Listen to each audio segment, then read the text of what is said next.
Assalamu alaikum and welcome to this edition of Soul Inquiry's live stream.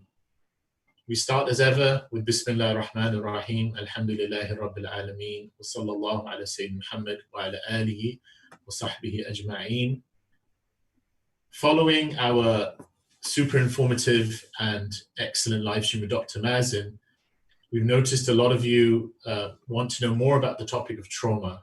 And our special guest today is Sheikh Idris Watts, who we feel is properly qualified to deliver this topic. Sheikh Idris has been involved in Islamic education since he accepted Islam in 1998 while studying Arabic studies at Leeds University. Having graduated from the University of Leeds in 2002 with first-class honours, he went on to study for 7 years in the ancient city of Fez, at what is the world's oldest university, the Qarawiyin. And he completed a course of Islamic studies there, as well as spending time in the company of various scholars across Maghreb and North Africa. In 2007, he returned back to England, bringing the fruits of his experiences in Islamic sciences and his knowledge back to Yorkshire, to the Yorkshire and Lancashire community. And many of you will know him from there, in terms of the various gatherings he's given and the classes, delivering talks and workshops across local schools and in the universities, and especially in the support for new Muslims. He's been teaching Arabic and Islamic studies in the Yorkshire and Lancashire area for the last 12 years. He's also the author of the book, The Heavenly Guide to the Beacon of Pure Light, and he's been a regular guest on the Ask the Alim show on British Muslim TV. Sheikh Idris is known for two major passions. One, of course, is his Quranic Arabic course, which I believe will be, I think the bachelor will be starting soon, so many of you would want to check that out. And the intention there is to give an appreciation of the linguistic miracle and the experience of what the Quran is. And somewhat connected to that, as well as experiencing what maybe we can call it the one is the revelation of the Quran and the other is the revelation of being itself, nature, is somewhat opening ourselves up to experiencing the world, and part of that is healing ourselves. And so that's his major passion apart from his Quranic course, and that's why we've got him here today. He's been involved in the whole empowering awareness and facilitation of healing for quite a while now. He's known as a keen promoter of emotional mental health. Since the last few years, he's been trained as a therapist, having studied with Hakim Archuleta, who alongside being a traditional Hakim is also a practitioner in somatic experiencing. Sheikh Idris himself is currently, I believe, in his third year of somatic experiencing. And alongside that, he's explored various other modalities and ways by which he can better enable healing. So we don't want to go over there's a lot of material that Sheikh Idris has, and I'm going to point most of you to this talk that he's given, and we'll be putting it underneath our YouTube link called Trauma from an Islamic Understanding. But what we really hope to benefit from him today is a wider discussion around the concept of trauma and how it's being played out in the Muslim community at the level of leadership. So, Assalamu alaikum, Sheikh Idris. Wa alaikum assalam, Dr. Yusuf, good to see you. Good to connect. Yep. MashaAllah, I think we've known each other for a few years now. I don't know if you recall, the first time we met was actually in Masjid al-Nabawi in Medina. Yes, yeah. Yeah, and that blessed part of the mosque, isn't it? Where Yes. Yeah. Just under the Yes. in the I recall, and I recall I was aware of you in terms of you'd set up a Dalal Khairat Majlis, and I think you actually had this Dalal Khairat Majlis, you had a Dalal Khairat in your hand at the time. But I remember one of the first few words you told me was about a need for us to revisit certain paradigms, even within traditional Islamic spirituality. And I remember it was kind of striking that the very first time we meet, this is the kind of discussion we're having. So I suppose inshallah, that was kind of a foreteller of, later developments in both of our lives. So Definitely. Given the topic we have today, I think the best thing to do is to start off with just some definitions. So maybe you can define for us what you see trauma to be. It doesn't need to be the classic definition of trauma, but more how you see that being understood within the Muslim kind of perspective. Yeah, definitely. Assalamu alaikum to everybody. Thank you for Yusuf and the team all organising this. And I really love the title, Soul Inquiry. That's really beautiful, because that's really what we're trying to instill, isn't it?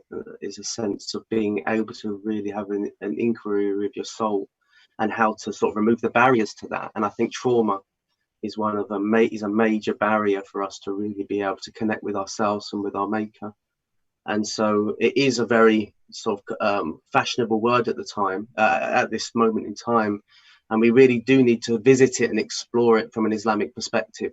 And that's when I think Muslims are at their best, is when they're really able to explore the current trends of the time and really integrate it into their paradigm. Because as Muslims, we see that we really do have the means to contextualize things from a very holistic perspective. And you see that demonstrated so beautifully in the way that the Muslims approach Hellenistic philosophy, and so I think that trauma is one of those ones for the modern times, is for us to really get a grasp of how do we understand this in light of our tradition and in light of our spiritual practices and paradigms that we work with, through the centuries worked with. So yeah, trauma is very simple. I mean, trauma was seen as a physiological phenomenon traditionally, which was a wound. My sort of understanding of what kind of wound that is, though, it's a wound that once it ruptures our sense of being, or our, physically ourselves, or even emotionally ourselves, or spiritually ourselves, however we want to look at it, it's a rupture that we struggle to come back from. So, because generally when a wound occurs, the body galvanizes all its forces together in order to sort of rectify it without real support from the outside, in many instances. And we can generally unconsciously rely on the body to do that. The example I've given in the past is if you have a cut on your finger, all the blood cells galvanizing their force together to sort of immediately start working on repairing that. And generally, that we don't really have to think about it.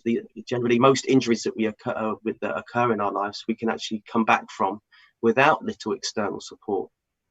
But in light of the topic of trauma in the modern age, those traditional structures that we would take for granted in the past are no longer there. So things that I think people of the past would be quite bewildered with the struggles we're having today. You'll see this with the elders. I mean, I've witnessed this in the Pakistani community in West Yorkshire, is they've been confused why their children or their grandchildren are struggling with things that they're thinking, we came from abroad, we had to really sacrifice everything and survive on very little and get where we were. And we didn't have these sort of, we didn't struggle with these forms of depression and these forms of anxiety. And we've set everything up for our children, our grandchildren, so that they could have a better future. What on earth's going on? And the general traditional approach is pull yourself up by your bootstraps and just sort yourself out. And I've seen that time and time again in our community. So we have to really understand trauma in that it's a rupture, and it could be a physical rupture, like a wound, physical wound. But we're looking at it more from an emotional perspective and a mental perspective of that. It shakes your very paradigm. Something sort of feels like it penetrates you, and it's like a splinter that it's just your focus is completely skewed because you're so what's the word I'd like to use? You're so preoccupied by this thing being in your existence that shouldn't be there, that you're struggling to actually function in your daily life. And when you're trying to move on, you just feel like you're always falling backwards because you're having the splinters just preventing you and impairing you from really being able to flourish in your life. So I think that metaphor is quite useful to understand what we're talking about when we speak about trauma. and that trauma in this modern age is even more causes even more of a rupture in our sense of self, because we don't have the sense of community and the sense of holding that traditional cultures took for granted. And so we do, but it is a confusing time for us, where we think, what's our tradition say about this? Why didn't people struggle like we're struggling today with this? And I think unless you really visit of how we've moved from this pre-modern time into the modern age, the postmodern age, it's really difficult for you to really understand why we are where we're at. And I think it's really important people explore and research how far we've moved away from traditional humanity and the way we live. And this is one of the major causes of trauma for us. And one of the things that struck me when I was listening and watching that presentation that I referenced in introduction about trauma from an Islamic understanding was how even that sense of a rupture, being the classical definition of trauma, like a wound or so on, kind of has a resonance in a hadith you quoted of the Prophet about, towards the end of time, tribulation, people's hearts being exposed, just like a reed mat woven, and it's kind of like afflicting them. And the hadith kind of discusses how those that remain afflicted have a black mark put on it, and any heart that is able to reject or overcome the trauma has a white mark put on it. And these are the two types of hearts.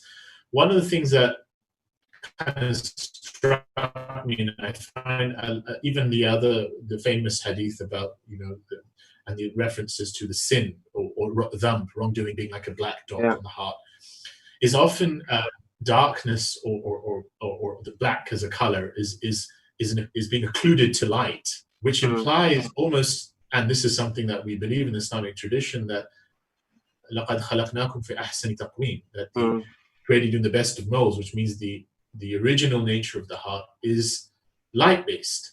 And so trauma and a lot of sin that arises from trauma, like this hadith actually speaks about someone who, when the heart is black and dusty, they become absorbed in their desires, almost as if being occluded to themselves, they've now got themselves trapped in a cycle of addiction because they don't really know who they are and what they want. And so it's kind of what kind of got me was just that hadith on its own. Can you hear me, Idris? Okay. Yeah, I've heard you throughout. Yeah, the image just broke up a little bit, so I've caught everything you said. Right. It's almost as if that hadith itself completely resonates with a lot of the kind of discourse on trauma. Obviously, we're looking at it from that, I think, deeper metaphysical perspective. But it's also this idea of A, innate goodness, B, how trauma and sin arises us from somehow being occluded to where we are, and so that or who we are, so that darkness comes in. But then it's a paradigm. This discourse becomes a paradigm of hope, because you're positing that getting out of trauma is actually just reverting back to your reality. It's not the other. So is there something probably that comes to you? Because I like the way you packed that. You unpacked that idea. Yeah, and I think one thing we have to be really careful about when we speak about this is, because usually in the traditional context we speak about blackness on the heart and light on the heart. We're speaking about people committing sins, and we have to really broaden what we mean by sin here in terms of trauma, because we're not saying that because often people interpret that in the context of trauma as you're at fault for what's happened to you. And and usually the sort of discourse around sin is just stop doing it and start doing, connecting to your Lord through good acts. But we're not looking at it through that context. If we look at sin in a broader sense, a sin means something off target. In archery, we have this, and that's like in Arabic we have khata, which means just you're off course. And so if we look at it from that, we're looking at from a far more broader perspective.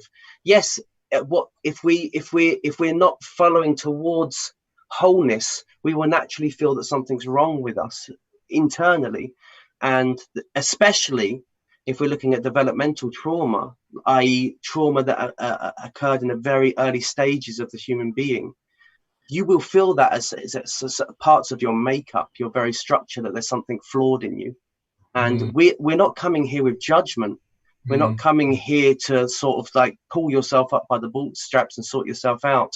We want to explore it in a very curious way and really try to understand it. That's the sort of approach we want with this. It's not we're not taking the approach of the reason you've got into this mess is because your very own sins, because that's not the case in a lot of, especially when we're looking at trauma, things have happened to us. And the sin is really, if we look at it in the traditional light, it's how we react to it. And if we react to it in a way like, this has got nothing to do with me, I'm not responsible for this, everything around me needs to change, which can often happen in trauma. If someone doesn't feel they have the resources available to themselves to be able to do something, they will often feel like that. They want the society to change around them. They want, they feel disempowered and they can't do anything. Well, let's explore that, and see where that comes from, where that stems from. And that's all we're really wanting to do. So I really want to put that sort of point in there, because I think those two worlds get blurred sometimes. And we always seem to refer back to these things when we're speaking about religion in terms of just doing good deeds and bad deeds. And it's a far deeper thing that we have to explore.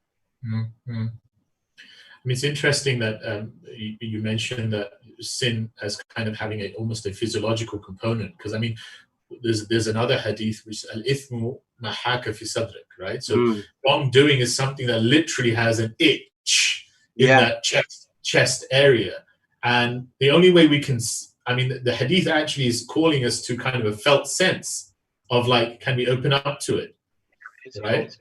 I like that.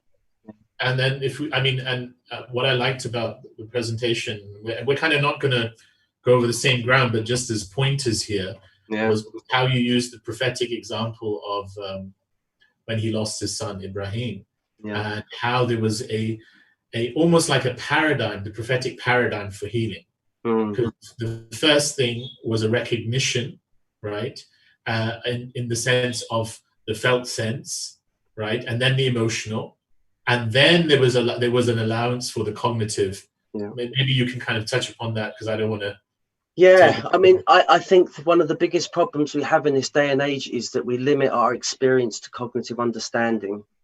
And I see this in my practice, is that so many people, when they have a problem, they want me to either explain it, why this is the case, or they just say, have I got some dhikr that I can read for this? They're usually the two solutions people look for.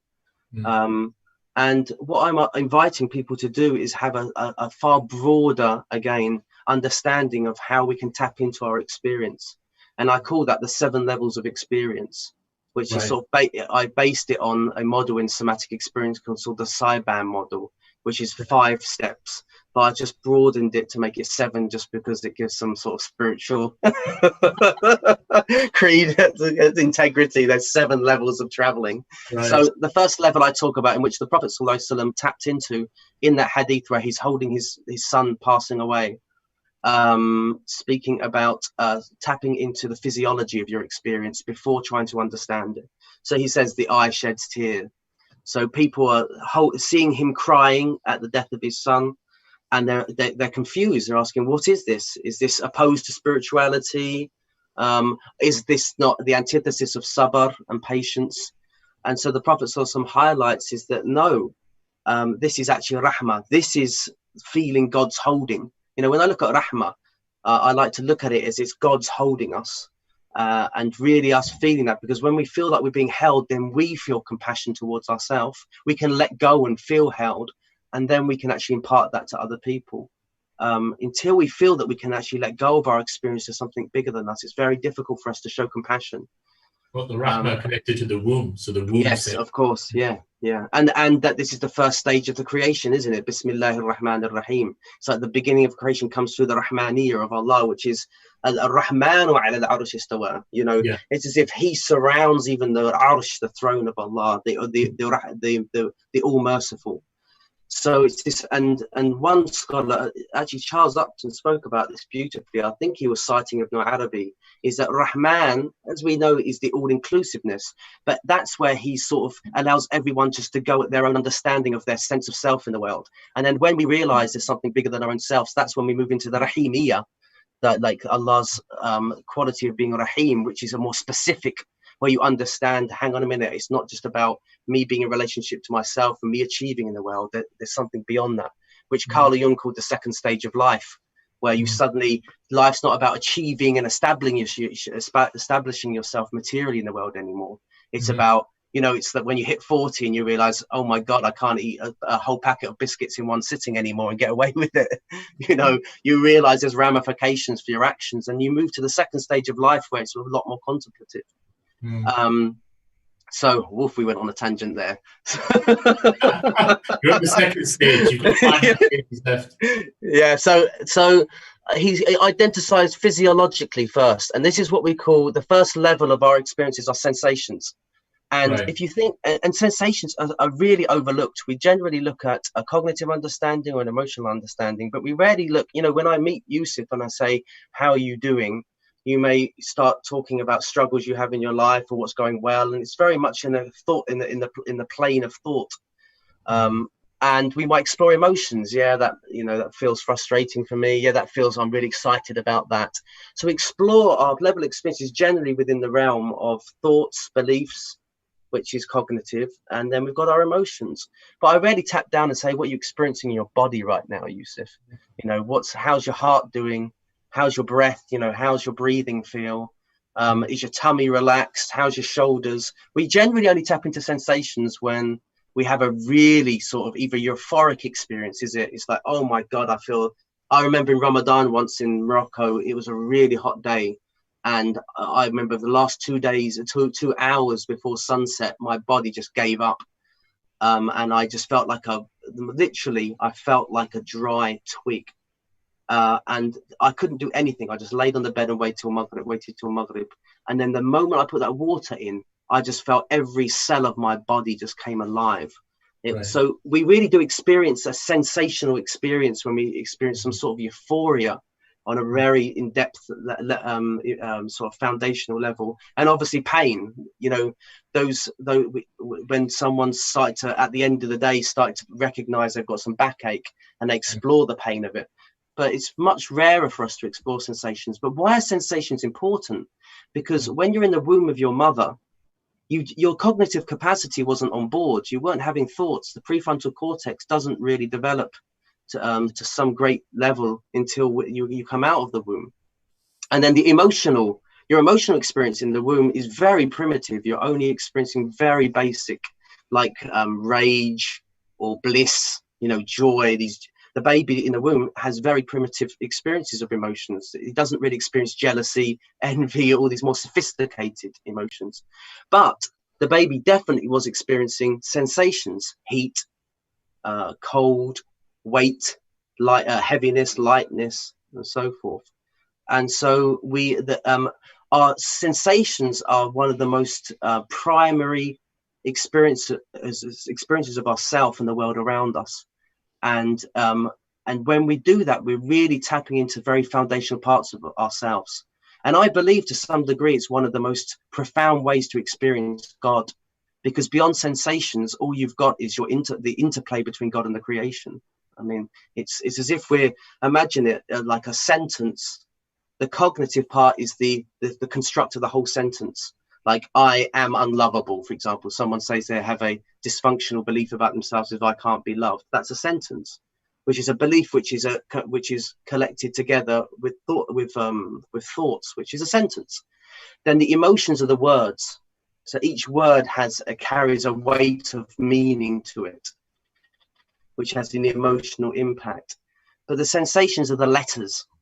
And so in order to reconstruct that sense of, in order to address that belief on a very deep foundational level, we need to go to the root of the thing, is what's your experience of yourself, and uncouple, almost remove that the cognitive frameworks that you've labeled that experience to be as I am lovable, to maybe you weren't, maybe, you know, you were neglected. And what's it like to be there for yourself now and feel what Rahmaniyya, that mercy and compassion and love, feels like towards yourself on a very, like, not getting there, you know, saying I love myself and I accept myself, what level, on a really felt sense of just feeling what openness feels like in your experience. And can you be with openness rather than focus on the constrictedness that you're experiencing?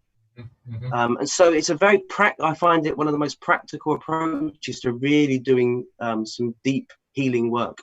So that's and sensations, you have to be in the present moment with sensations. You're not in the past or the future, because the nature of sensations is they move in, like they ebb and flow. They come into our experience and they shift and change. So at this very moment, as I'm with you, if I sit with an experience, I may feel, at the moment, I feel a bit of buzzing in my knees and my thighs.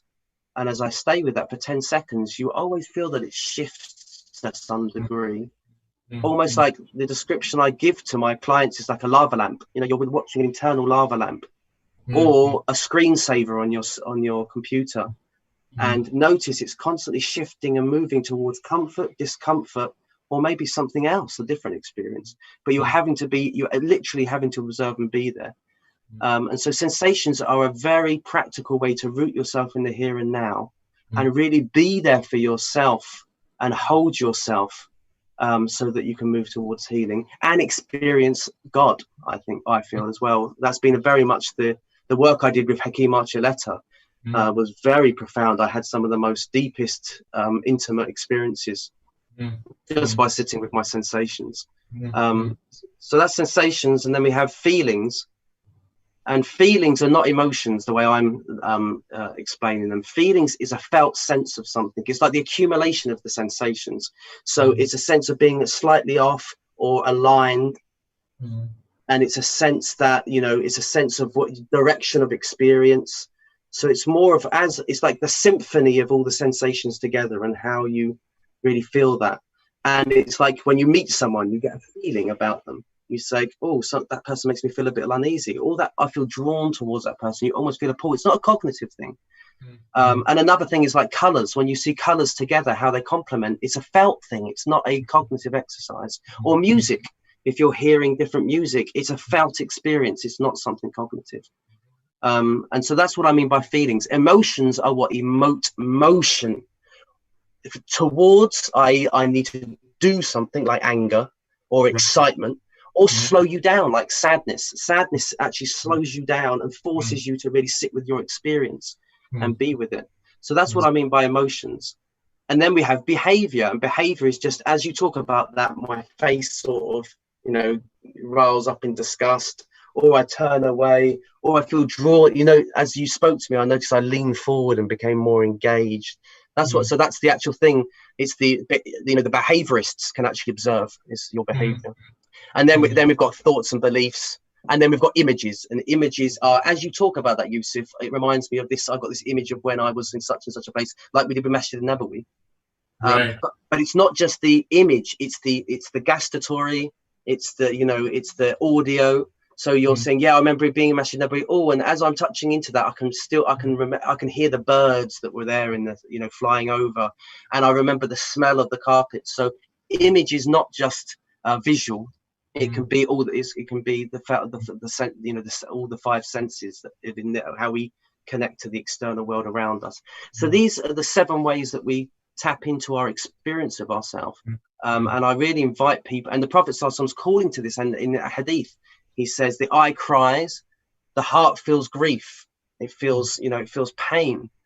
And then we don't say anything that doesn't displease our Lord. And I'm sort of taking that in a different off in a different tangent here, is that what I understand from that, I'm not disclosing that we shouldn't say anything that's disrespectful towards God, but I'm really understanding it in another light without dismissing that part, is that why try to process things cognitively before you've really even sat with things?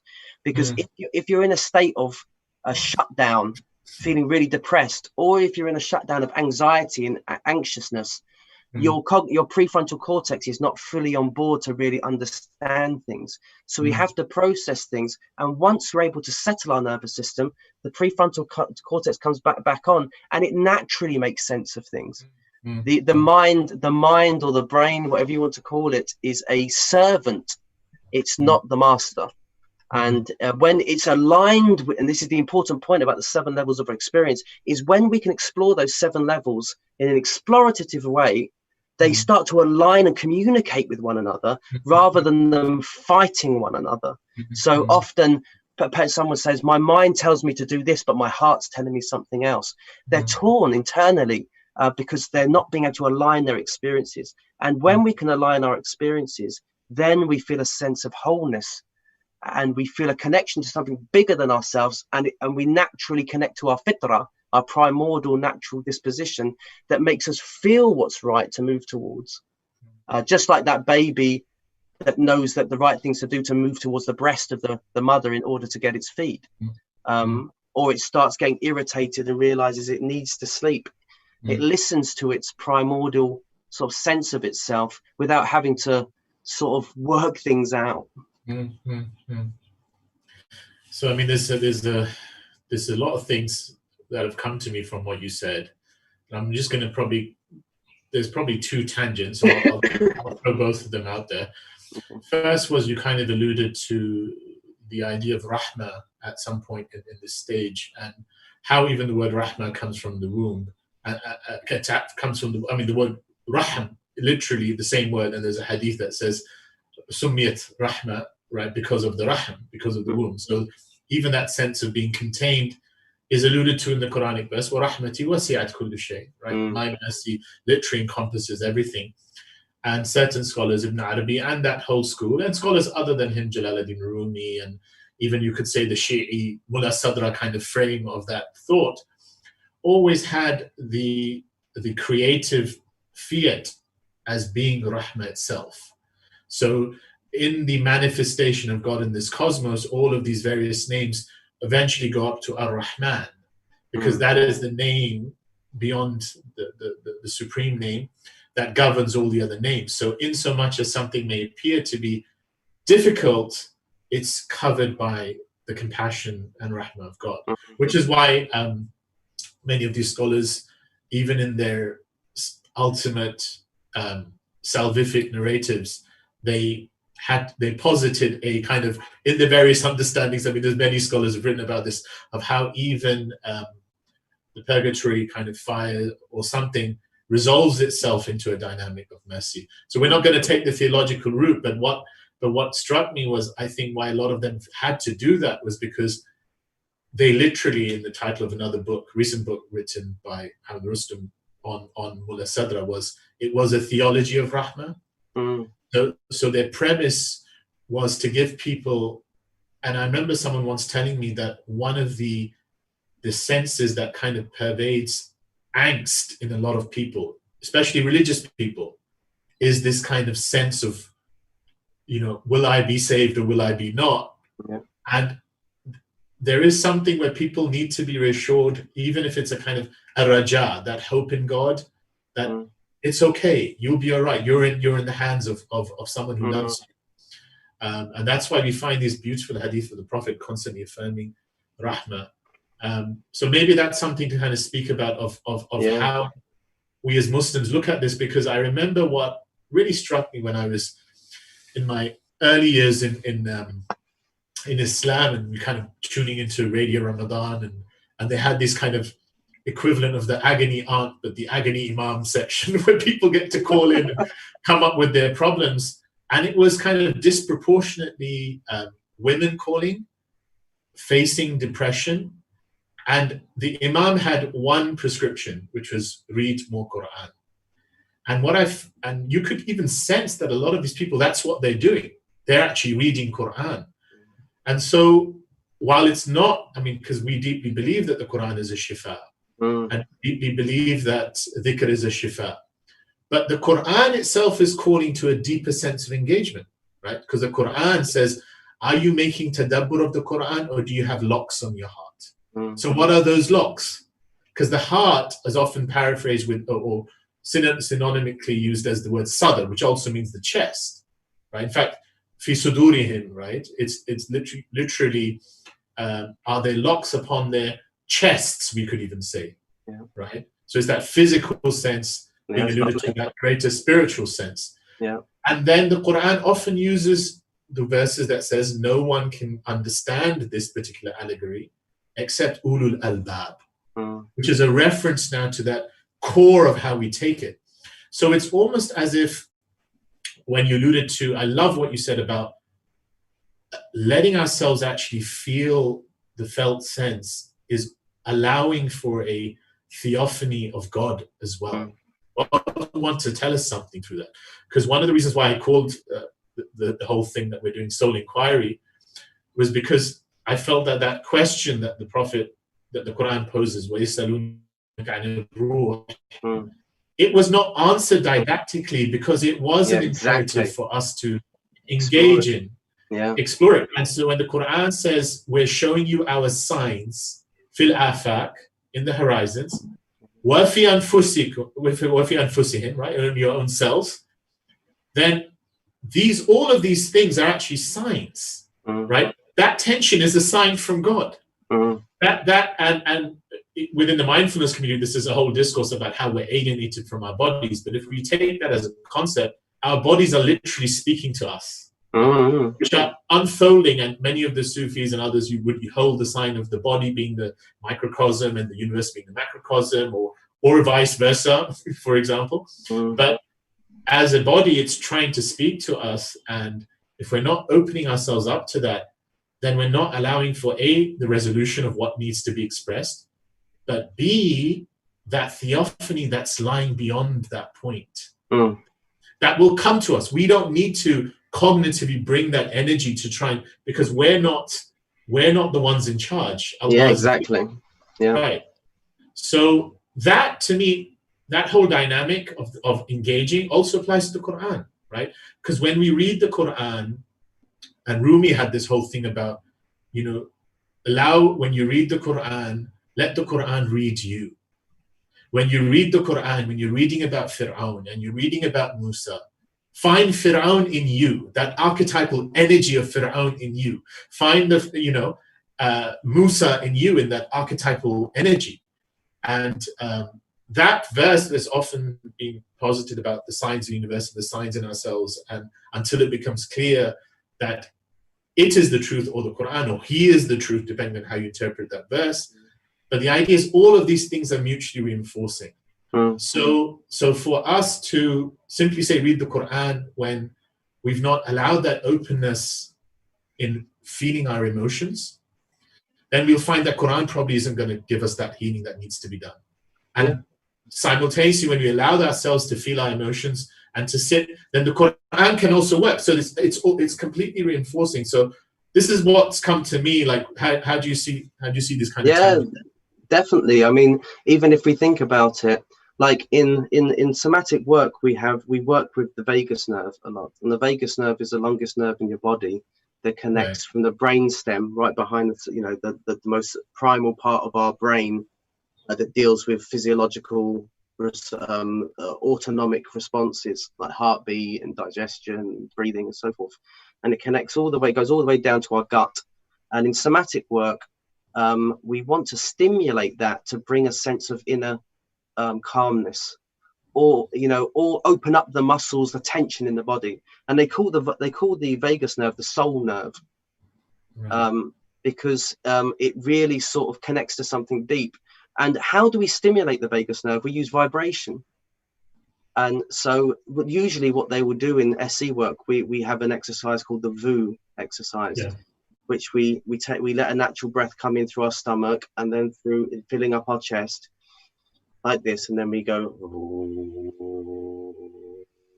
with this real guttural sound. But the thing is, it's the key to this practice is not actually in that this is a technique that I'm working on myself to get to something. It's like after you've done two cycles of this vibration, it's then you're invited. Now, what do you sense? So it's like you've sent a message into the world of your experience. Now, what's going to be the feedback? And the Quran's like that, straight away after we're asked for guidance, Allah goes, Alif Lam Mim. And it's almost, can you sit with that verse? And notice that's one of the ambiguous verses.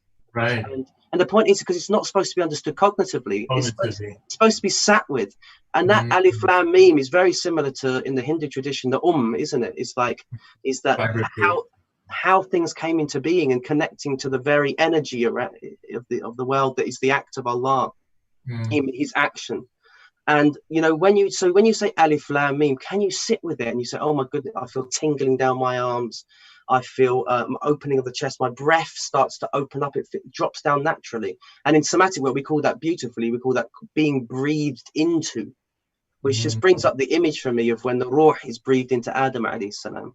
And it's like this almost gratitude of like that sort of experience. And then when you're in that experience, then you read the Quran, you're fully open because you're just your cells are almost open to, now give me, you know, like that story I told of me waiting for the fast to end. It's almost your whole being just says, give me, and you're open to the message then, and you start to read it on a far more embodied level. And so the sounds are having an impact. The meter, the rhythm, and you know, you sometimes the meanings will unfold themselves. Yeah, and that's why the Quran, we sometimes say, why is it in Arabic? We can't connect to it. That's not true, because your body's connecting to it. And you know, this Asian old man sitting in the village reciting the Quran, he doesn't understand a word of it, but he feels this deep connection to it. Why? Because he's experiencing it on many different levels. Right.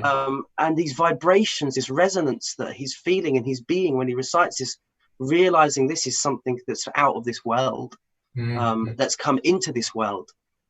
Which is the rahmah of Allah subhanahu wa ta'ala. It's like coming from liminal space into actual this world and experiencing God. And so this is what's, I think the ancients took for granted, because they were connected to themselves, that we live in a world now that's so cognitively focused. We're so removed from our bodies. I mean, every day we're sitting on our butts and looking at screens and using our fingers. I mean, we're driving in cars. We're very emotionless, to the point that we have to force ourselves to count our steps just to get our steps in the day, which the ancients would think is absolutely insane. But this is how far removed we've become from our very nature. So we have to go back to the basics, the foundational points, for us to really reconnect to what the ancients could experience. And if we try to, but what we're trying to do is we're trying to arrive at that in a cognitive fashion and enforce it through our own willpower, that we always we always end up tripping on a stumbling block there, because we're not going to the very root of the issues. So on that point, I mean, and this takes us to one of the things we wanted to talk about, and if I could just be a bit candid also, hopefully not going to pull me up, but I remember you mentioning one of the things that drew you into this work was how, having undertaken and kind of an odyssey of Islamic learning and gone to Morocco and done the texts and studied these things, when you came back to England and you were thrust in a pastoral role, you found that a lot of your own trauma was coming to the fore, and some of the syllabus that you had undertaken to study didn't necessarily give you the resources that you needed in the immediate sense to be able to help people. And that's when you kind of went in, and obviously I'm sure with scholars as well and guidance, but that was a part of my own journey, me also going down this road. So the question that comes to me, and I was actually discussing this with my wife, was much of our Islamic learning that kind of sets up people to take on a role of religious leadership in the community, be it the Dars Nizami as it's evolved today and so on, seems to be cognitively based in terms of a very textual framework of memorization and mastery of texts. Whereas if we take the ulama warathatul anbiya, as in the scholars having a degree of prophetic inheritance, in other words, playing the role of the prophet in terms of providing guidance in that holistic sense, one of the key things that the prophet did in his own learning, and which he actually posited as being something that all of the anbiya did before him, was being a shepherd, which was literally learning to be still, learning to be grounded, learning to be... So we don't necessarily see scholars You know, I can you just like sit that. still?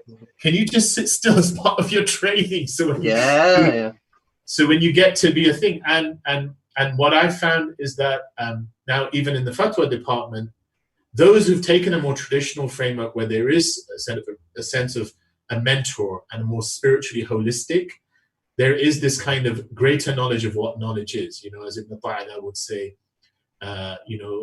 what kind of knowledge does a person have, what a so-called alim have, yajhal an nafsihi, who doesn't know his own self, right? And the reverse of that. Whereas there can be certain traditions putting this importance on books, and while we want to give that credibility and that's needed from a quality assurance perspective, what are your thoughts on does that necessarily equip people to play the roles that they end up being asked to play in terms of counseling and pastoral and so on, other things? And how do you see this? What would be some of your recommendations from your own journey? I think that, I mean, that is my journey, and I'm sure it's your journey as well, is that we went abroad. And I joke, I say most of us went abroad to escape. We didn't go to save. We just wanted to get out and, sort of explore and a sense of ourself and connect to some tradition and really sort of get to the crux and bottom of our issues. I don't think a lot of us really wanted to come back and really start taking on roles of leadership. Or even if we did, I think we felt deep within ourselves we probably lacked the tools that needed for that. So I went abroad, I studied academically, and I also spent a number of years in spiritual communities. And then when I came back, I realized very soon that I had taken on a pastoral role, whether I like it or not.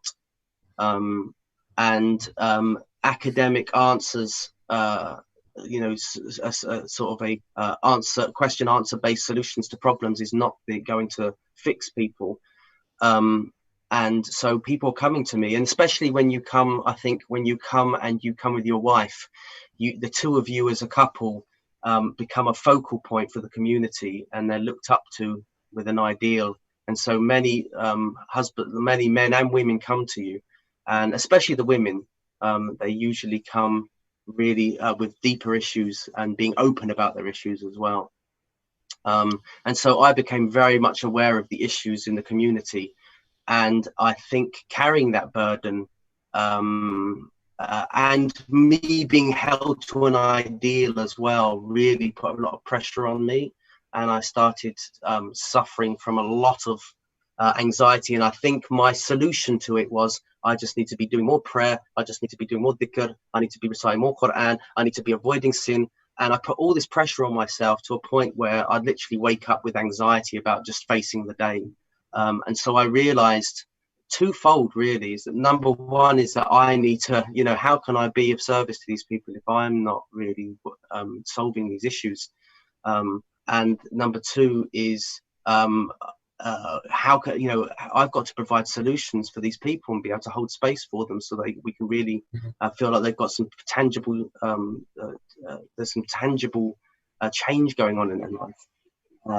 And so I started looking, and that's when I sort of came across, I was dipping and dabbling in the personal growth world, and I think I see a number of Muslims doing this as well, but I realized that it was quite superficial. And I needed something deeper. So I wanted someone from our tradition to be able to contextualize those things. And that's why Hakeem Archuleta was so important to me, is that I had someone that I could connect to do that work. So it became very apparent to me as I went on that journey, and now I am where I am, is that whether we like it or not, if we're coming to a community with learning, people are going to look to us for solutions in their life and answers. And they are fundamentally 75% of the work is about mental health and emotional well-being. Underneath those questions, people are fundamentally wanting to find some well-being in their life. And the Prophet ﷺ focused on that. He said, if you're going to ask for anything, ask for afu and afia, pardoning and well-being. And there's nothing better than after yaqeen than that, because if you don't have well-being, your certainty, your yaqeen is compromised. Your sense of certainty in God, and I've seen that. So I think I impress upon every person that's working in the capacity of helping the community should have some sort of therapeutic or counselling training, and they're held accountable by some authority, some body, some ethical body, so that they make sure they're they're taking themselves to account for the work they're doing, because we can do so much damage as religious leaders to the community if we're not aware of this piece. If we're not aware of because we naturally, as Muslims, especially someone that comes to us with questions who are religiously conscious, we put pressure on ourselves. Most people, if they're coming in a capacity to get answers in the religion, they're not slackers. They're people that are really trying to get their religion working. And if we just put more pressure on them, we actually can end up jeopardizing their sense of certainty in God. And so, if someone comes up to me in a very, it's a simple example. If someone comes up to me and says, I've just heard that I've got to make up all my qada prayers, I assess the state of that person. I look at when are they coming to me? Are they coming to me in a sense of anxiety? Do they seem like a well-grounded person?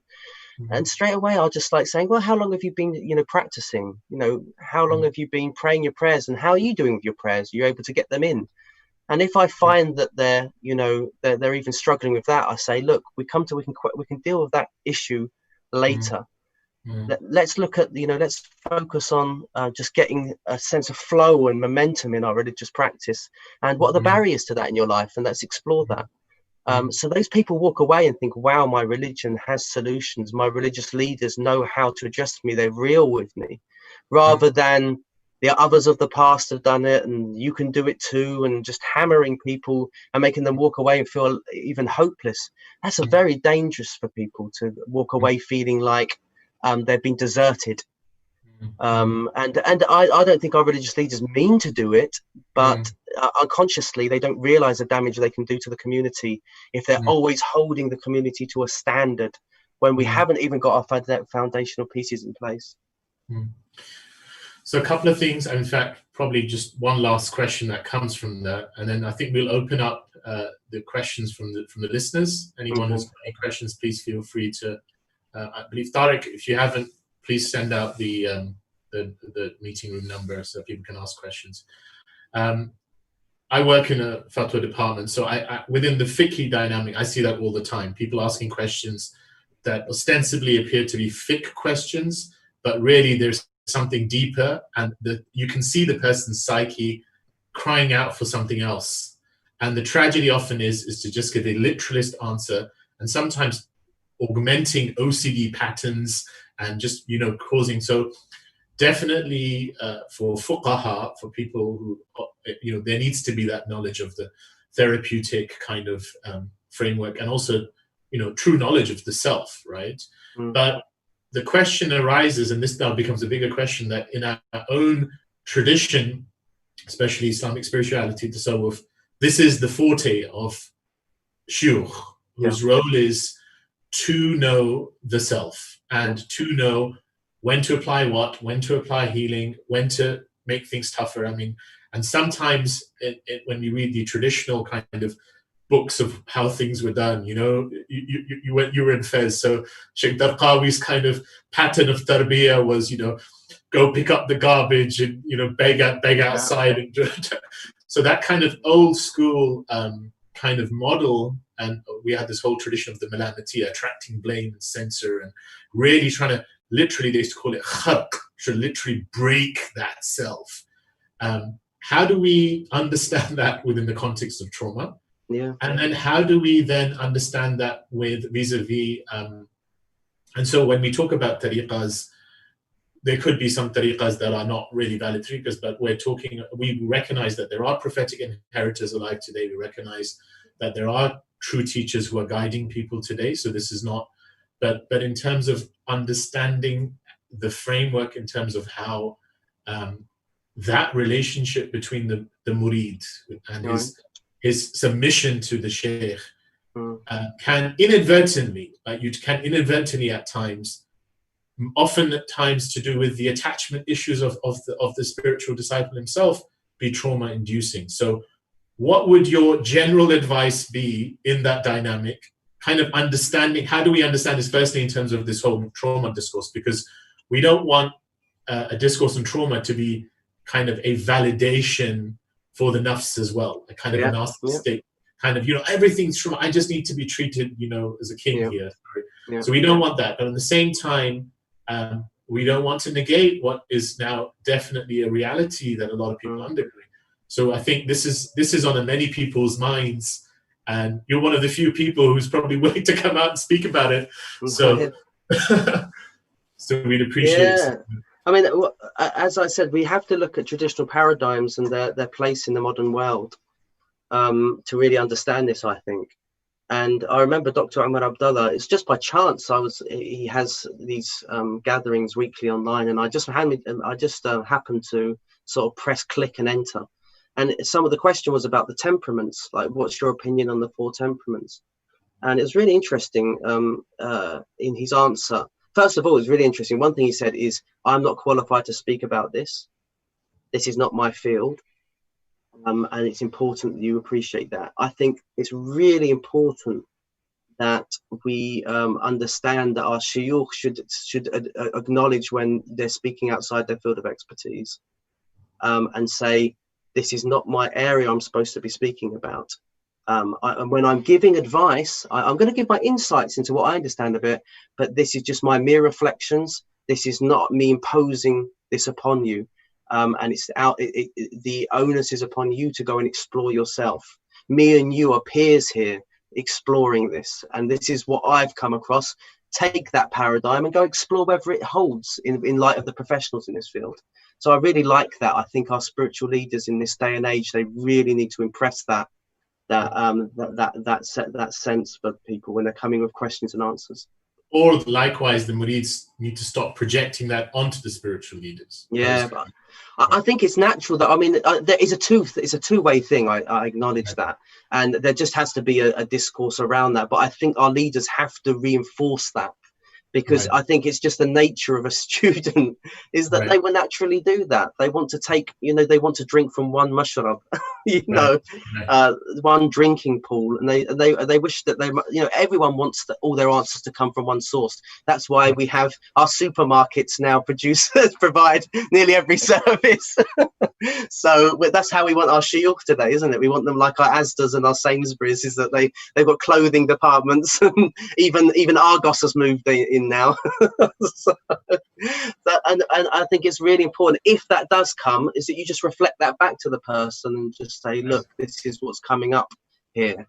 That's number one. Then he said what he found interesting was he was in Syria and he met with a traditional hakim, a naturopath. And remember, hakims weren't just naturopaths, they were actually they were people that were connected to the community and wise people that could just impart wisdom. They were like the sages of the community. So he said that Syrian hakim said, do not think that these paradigms can be used in the modern age the way that they were used in the past, because the constitution of the human being has been so radically altered by the modern age, and we have to revise. It's not that we're getting rid of principles, but we have to revise approaches in light of that. And I remember an American naturopath called Donna Gates. She said exactly the same thing. She was trained in Chinese medicine, but she said, we can't just take these models.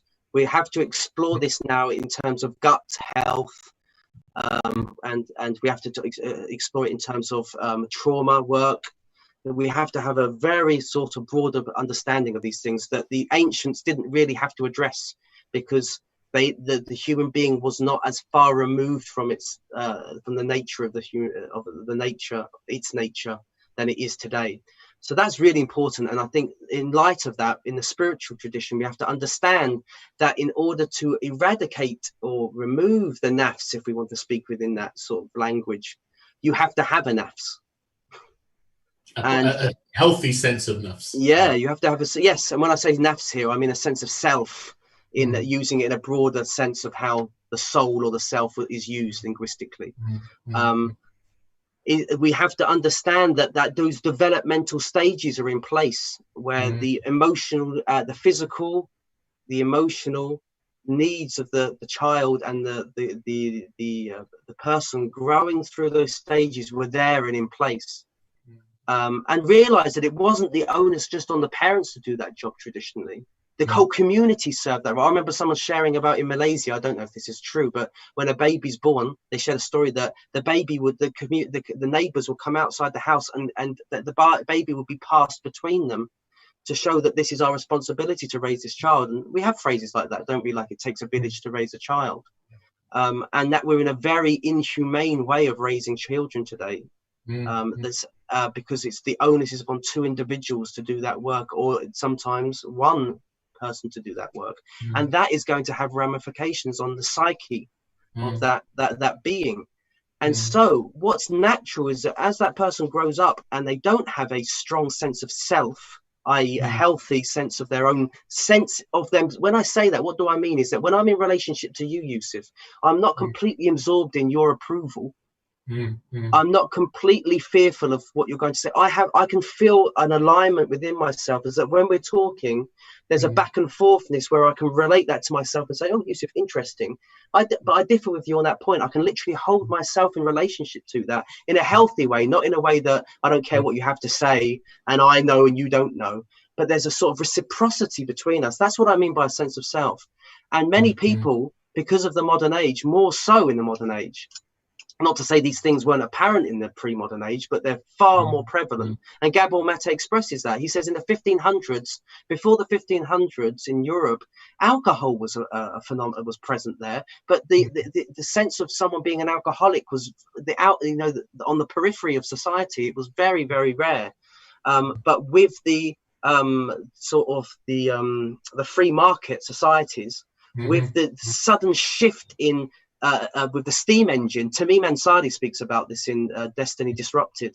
A very fascinating book is that the Muslims knew the steam engine was actually around and they adopted it in very isolated cases, but they never thought of using it on a grand scale of changing society because they knew the ramifications that would have. The Chinese and the Muslim societies recognized that. Whilst Europe was, it didn't have those sort of institutions, so individuals were able to push this through the free market and be completely oblivious to what ramifications that would have on society as a whole.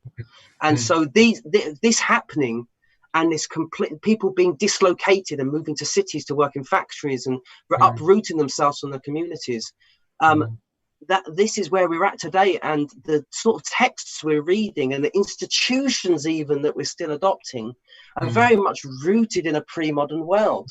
And to try to just take those models hook, line and sinker, just take the whole thing is very naive because and not to dismiss them or to completely eradicate them, but we have to bring supportive we have to bring supportive disciplines in to sort of make sure we can still maintain the goodness that those institutions bring.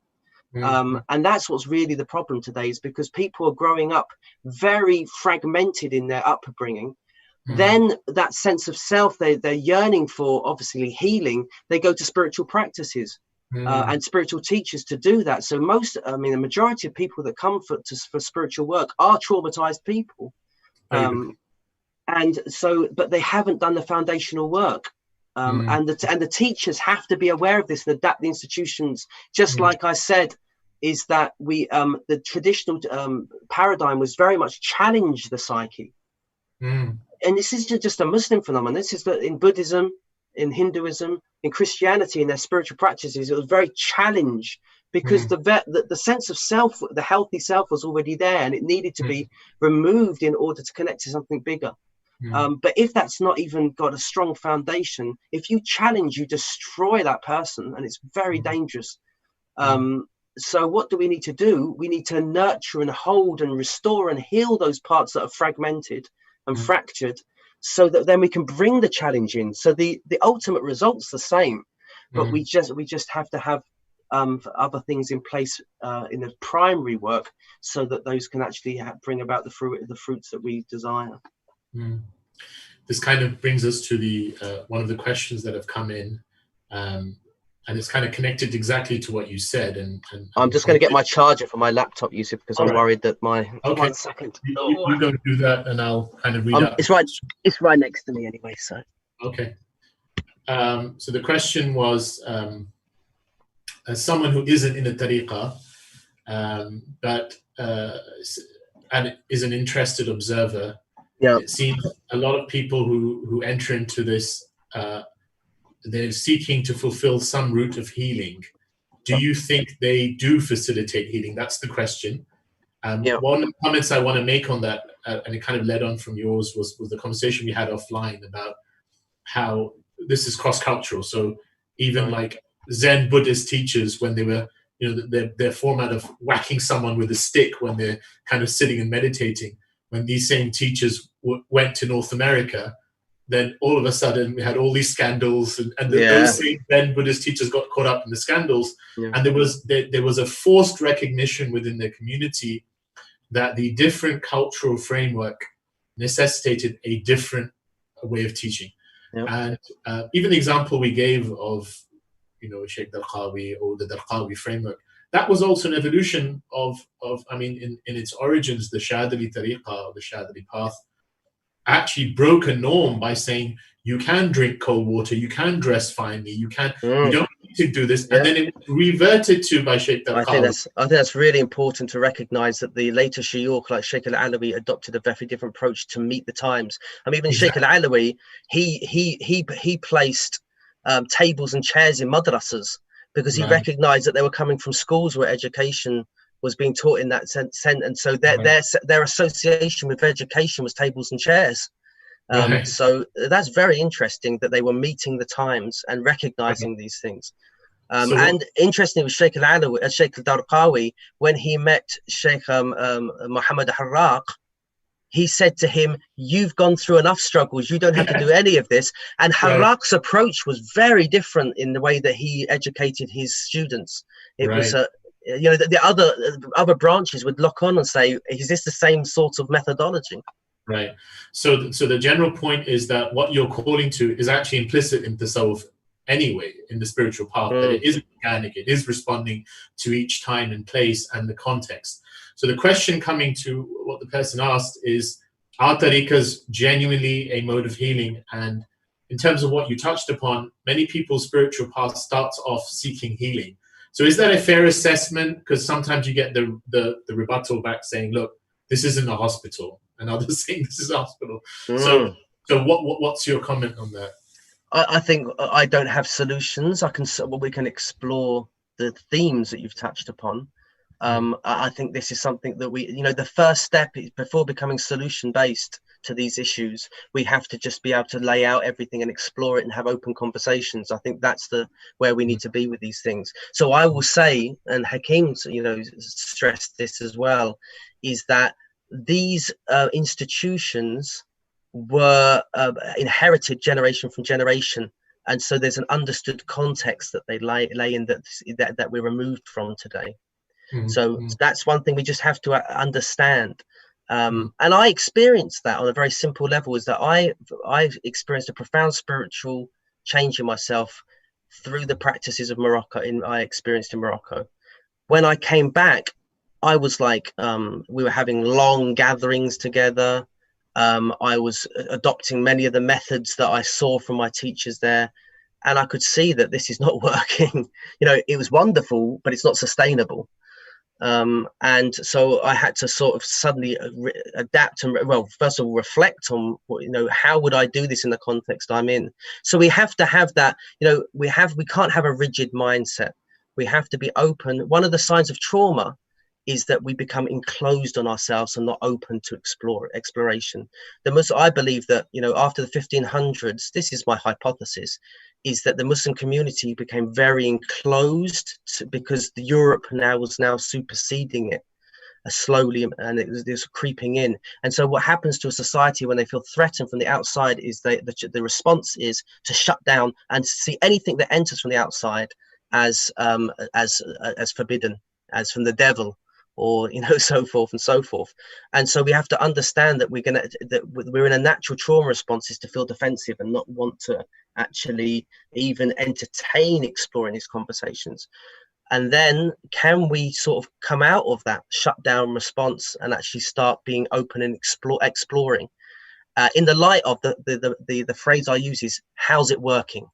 A very pragmatic approach is that for it to be truth, in its implementation, it has to work.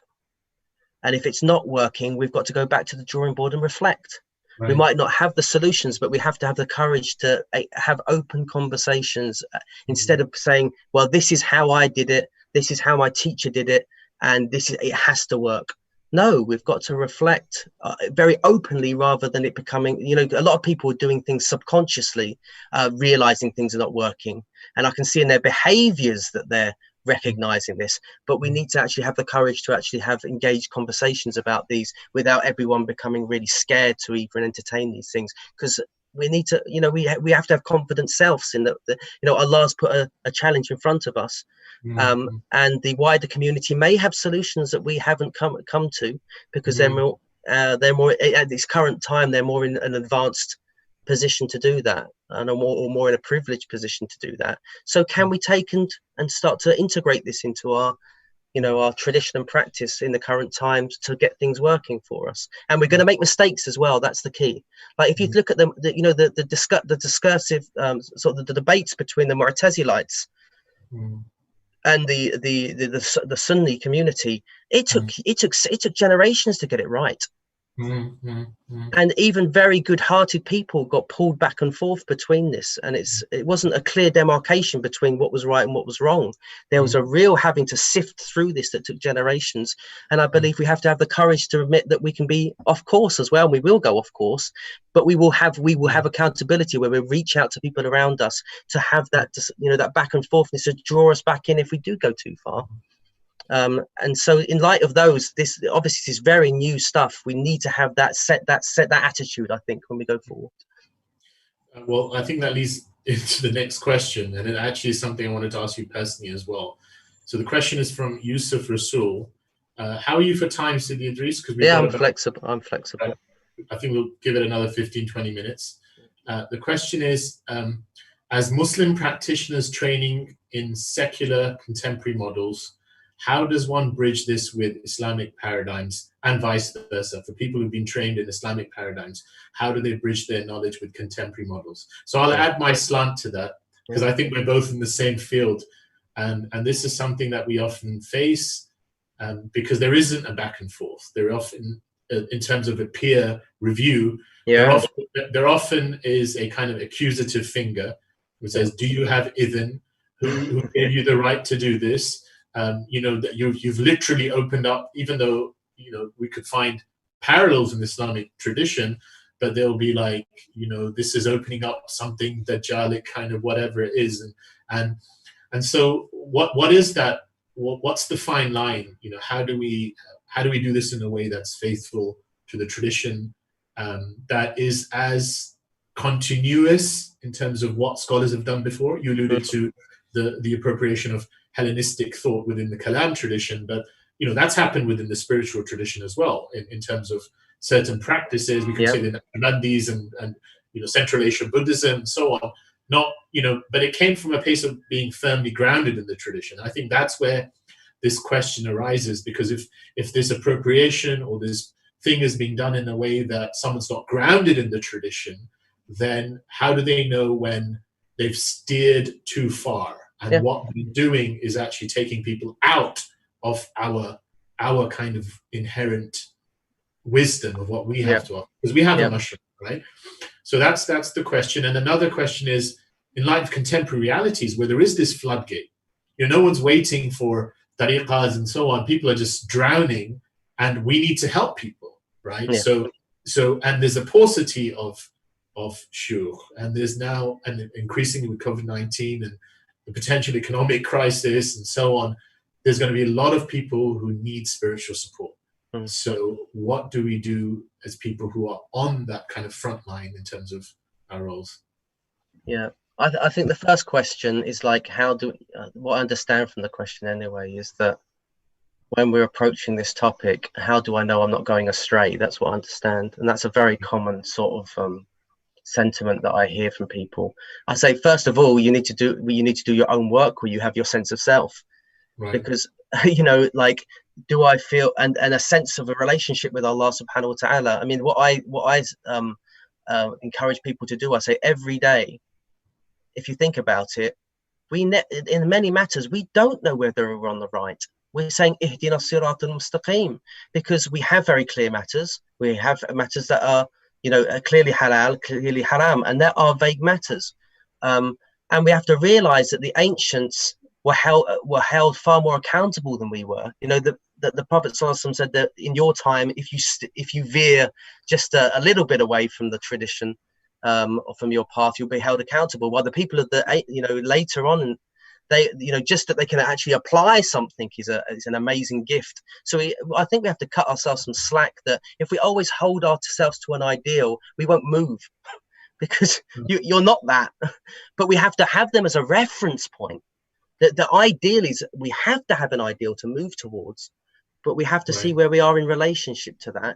And we've already mentioned this, is we have to have peer review, accountability. So we're in discourse with one another and saying, where we're saying this, when you raise this seems to be off course. And so it gives you an ability to explore that and be open to it, but at the same time still come through with your own convictions, not that you're bullied by the institutions. And this is the problem with our institutions, is when they become controlled, they have a controlling nature where they're holding everyone accountable to their standard. And naturally you're going to create the opposite extreme when you do that, is where you have people completely move away from tradition. There has to feel some sense of maneuverability in that.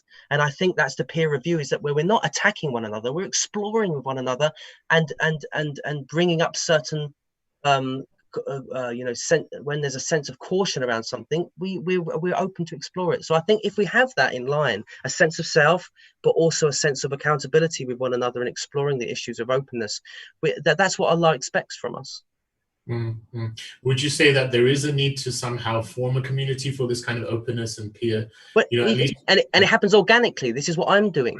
For example, I would say, I would get people who are traditionally trained, who were better, who were senior to me, and I'm saying, this is what's coming up for me in this. If I answer a fit question more in the light of from a psychological point of view, I will offer it out. I might forward it as an email to a friend or a WhatsApp message and say, this is what I was thinking of formulating. What do you think? Do you think that's in line with the principles that the way you understand the tradition? And so that can happen very organically. And I'm doing that, me and you here right now, we're creating community. We're creating a project that with Mazin, yourself, and there's many else out there. We're creating sort of a cyber community. It's not the ideal, but we have to work with what we've got, haven't we? So it's just dealing, it's utilizing the tools that we have, and educating ourselves and holding one another accountable, like the Sahaba did. In the Hadith, in narrating the Prophet ﷺ's practice, they held one another accountable. There was, in very harsh terms sometimes, actually, but there was a deep love and respect for one another because they come from the same community. So, but there is a need to integrate, there does need to be, first of all, we need to understand the Western tradition in how it came about. That's why I recommend people study a history of psychology. Psychology was spawned out of philosophy. It only really developed in the 1800s. So it's a very new discipline and new science. And we have to understand that they're working things out as well. I think it's only in the last few decades in the development of neurology, with neurology, that that now that they can really investigate the inner workings of the human being in a way that was never imaginable beforehand, that now we're getting to more definitive things. But now you can see even the scientific community moving towards it, but this needs to be rooted in tradition, a spiritual tradition. You can see people coming out like Rupert Sheldrake and other people, as they're realizing, look, science is a tool, but it can't be the very institution. in which everything's based. So it does need to be rooted in something that stood the test of time. Was that all the questions? I think that was everything. No, I think that was a good summary. It answered all the questions. I think some of these questions need to be just probably in some of the analogies you've given. They actually just, we're not going to get prescriptive answers. We just need to hold. We need to have space to hold the questions. Yeah. Right, and let the answers come. In therapy, we say let's explore the question instead of trying to find the answer. Right. You know, and the big questions in life are meant to be explored, not solved. Like, for example, I say the question of good and evil. We may get some cognitive satisfaction, but there will always be some area in there where you're saying, but there's this and there's this. Right. But what you'll find in your life is that 5 years ago, when you were sitting with that question, you were in a very different place to where you are now with it. There just feels this felt sense of that I can let go of it a bit more. I don't feel so, it consumes me, that question troubles me. And so in therapy, we talk about let's explore the questions instead of trying to find the answers. Even deeper, exploring the questioner, as they say. Final question. Let's make this the final question. Well, just before going there, I think as a caveat to what you said, also bearing in mind that there are different narratives as well, even within the whole psychology. So a lot of people are sometimes reflecting the narrative that they particularly subscribe to, and they could be different narratives, and that allows for this kind of diversity of how we approach this. So the final question is perhaps a bit more kind of practically orientated for someone who's looking to do what you're doing, but is kind of starting like now. So he said if he wants to go down this road of studying Islamic ways of looking at trauma, be it developmental or shock, and to gain experience and knowledge, where would you point them? Because it seems like your journeys involved the mentorship of Hakim, and then kind of taking sources that otherwise you're appropriating Islamically. But is there a path that you can just say this is a nice path, just take this route? Well, I mean, first of all, you've hit the nail on the head. There is that I didn't go to books first; I went to teachers, right? And so I connected to Hakim, and I said I just wanted to get myself rooted in his outlook on this whole thing, because he came out of the whole late 60s movement. He was there at the Esalen Center, where all this stuff was coming out from in the States. And California was like, I don't know what's in the water in that place, but you can route nearly all this, these movements to that edge of the world. And so I think it's really important to connect to a mentor. We even talk about in therapy, we have to have constant supervision. And to this day, I'm still got, a number of supervisors that I reach out to, depending on the discipline, whether it's marital couples therapy, whether it's somatic work, whether it's working with vulnerable, younger members of the community. I will have a supervisor who's an expert in that field that I can reach out to. So we do need that.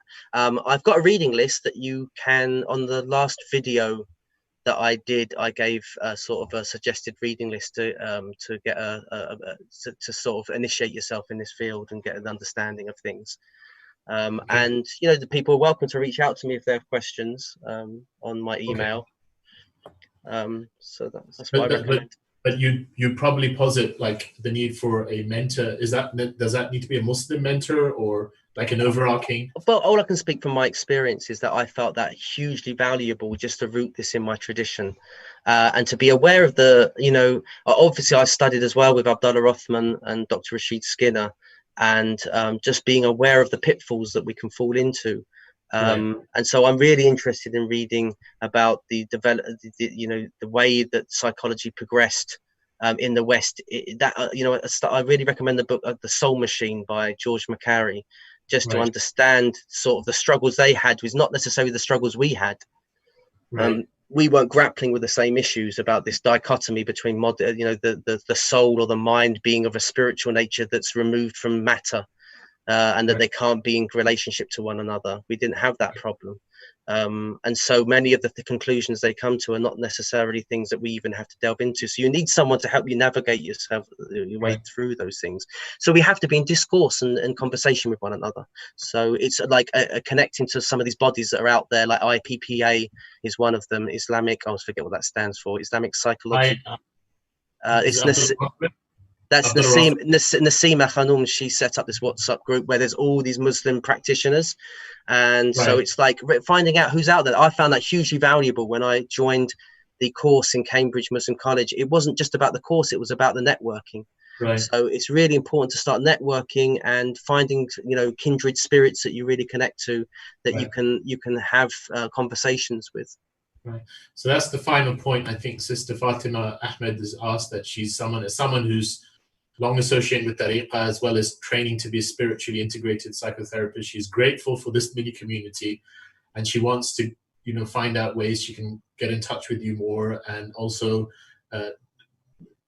refer this kind of information, and hopefully have like this kind of regulatory body that you're speaking about. So on that point, how can people get in touch with you if they want to know more?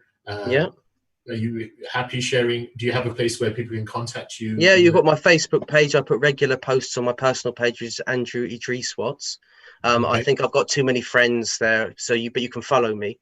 And I really appreciate the discussions underneath the post, because when I post, this is what people have to understand. I'm posting to create inquiry. I'm not posting to sort of, this is my position. And I really appreciate the dialogue we have in the comments page, because it helps me rethink things. So that's one thing, is connect to me via Facebook, Andrew Idris Watts, and also you can have my email, awidris, IDRIS, UK@gmail.com. But it takes me about 7 days to get back to people on email, so just to put that out there. So that's I think with that we're probably going to call an end to this interview. It's been a pleasure speaking to you. It's lovely to connect, as always, and I think we've opened up so many things. There were so many other things we could have spoken about. Like, we have to have a part 2, won't we? I think we can have a part. We might have a whole series, so be careful what you wish for. But thank you again, and on behalf of the listeners, thank you for attending, and please feel free to give us your comments and feedback based on this interview. We'll end with a dua. So, Idris, do you want to make a closing dua for us? Definitely. Subhanakallah wa bihamdik, nashhadu an la ilaha illa ant, nastaghfiruka wa natubu ilayk, amma nasum dhalamna anfusana wa illam taghfir lana wa tarhamna lakunanna min al-khasirin. Alhamdulillahi rabbil alamin, wa akbar salatu wa atamma at-taslim ala sayyidina Muhammadin wa ala ashabihi wa man tabi'ahum bi ihsan ila yawm ad-din. Ask Allah subhanahu wa ta'ala to bless Sidi Yusuf and this initiative and all the people that are behind this project. Ask Allah subhanahu wa ta'ala we all be able to connect to this inquiry of the soul and this exploration, really be able to feel a felt sense of us, of our being and how it's connected to our Lord. Ask Allah subhanahu wa ta'ala you facilitate that for us, and you open up the doorways in order for us to really realize what we're craving in our lives. Ask Allah subhanahu wa ta'ala in this difficult time, this COVID, that you really open up doorways towards you, that every situation you place before us, you enable us to see the wisdom in it on a real felt sense, and be able to utilize it in order to draw closer to success in our life, with ourselves, with our families, and with you, and really feel your light guiding us. Allah bless us and bless our loved ones and our parents and our children. Allah enable our children, us to do the work for our children, so the work's made a little bit easier for them, and they can go higher than our highest expectations that we have for them, and they become really pioneers that really bring about palpable change spiritually and physically and mentally in this world around them. Ask Allah if anyone has a need in their heart today, Allah fulfill that need for them. If anyone's sick, Allah give them the quick and speedy recovery and bring them back to sound health. All those passed away from our community raise their ranks in the next life and forgive them their shortcomings in this life. May we all die in a full state of Iman, our last words being La ilaha illallah, Sayyidina Muhammad Rasulullah. We die upon it, raised upon it. Don't be on Qiyamah, be in the company of the one that brought it to us, and He take us by the hand and enter us into paradise without any reckoning or trial or test. And we be forever all of us together in His company in the highest stations of paradise, gazing upon your countenance and experiencing experiencing you in a fully embodied and spiritual way for eternity and beyond, and that's not difficult for you, Ya Allah. Subhana rabbika rabbil izzati amma yasifun wa salamun ala al-mursalin walhamdulillahi rabbil alamin. Thank you very much. It's been a real pleasure, Yusuf. Thank you. Thank you. Assalamu alaikum.